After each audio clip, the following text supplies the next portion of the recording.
काळात प्रचंड पाऊस पडेल, इतका पाऊस पडेल की तुम्ही त्यात वाहून जाल. हवामान विभागानं नाही, शरद पवारांच्या राष्ट्रवादीचे नेते जयंत पाटलांनी हा पावसाचा अंदाज वर्तवलाय.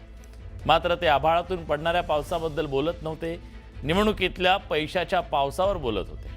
एका प्रचार सभेत बोलताना त्यांनी पैसे वाटपावरून सत्ताधाऱ्यांना टोला लगावला, तर दुसरीकडे उपमुख्यमंत्री अजित पवारांनी या संदर्भात मतदारांना अजब सल्ला दिला. आता निवडणूक आहे, प्रचंड पाऊस पडेल, एवढा पाऊस पडेल, एवढा पाऊस पडेल, एवढा पाऊस पडेल की तुम्ही त्यात वाहून जाल. या वेळी मात्र पाय खंबीरपणाने ओढ, पाय जमिनीत रोवून ठामपणाने उभा राहा. पाऊस पडायच्या विरोधात आम्ही नाहीये. पडला तर तुमच्या घरात पाणी आलं तरी आमचा विरोध नाही.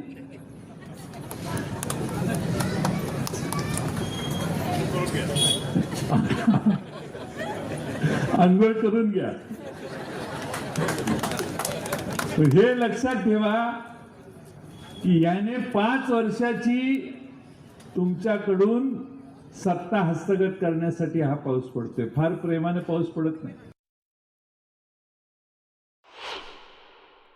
शेवटच्या दिवशी बरंच काही होण्याची शक्यता नाकारता येत नाही, पण कुठल्याही भूलथापाला बळी न पडता, कुठल्याही प्रलोभनाला बळी न पडता, कोण काय करत असेल तर काय, जर कुणाला फारच झालेला असेल तर घ्या, काय सोडू नका. काय घ्या ते मी सांगितलेलं नाही. तुमच्या सद्विवेक बुद्धीला स्मरून काय करायचं ते करा, पण बटन मात्र माझ्या या 2 बहिणींचं आणि माझ्या या 2 भावांचं त्या ठिकाणी दाबा.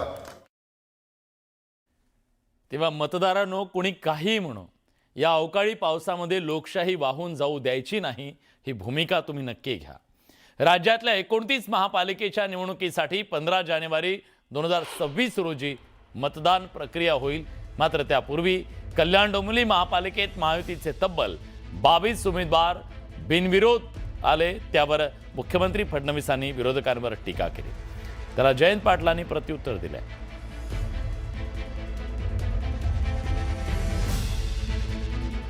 यावेळी तर तुम्ही कमालच केली. सुरुवातीला चौकार मारला, 4 नगरसेवक बिनविरोध धुळ्यामध्ये तुम्ही निवडून आणले.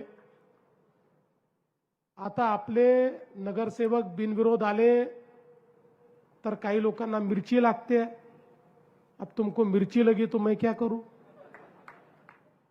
अरे या ठिकाणी देशाच्या लोकसभेमध्ये 35 खासदार बिनविरोध आले आहेत. 35 खासदार, आणि त्यापैकी 33 खासदार काँग्रेसच्या काळात आले आहेत.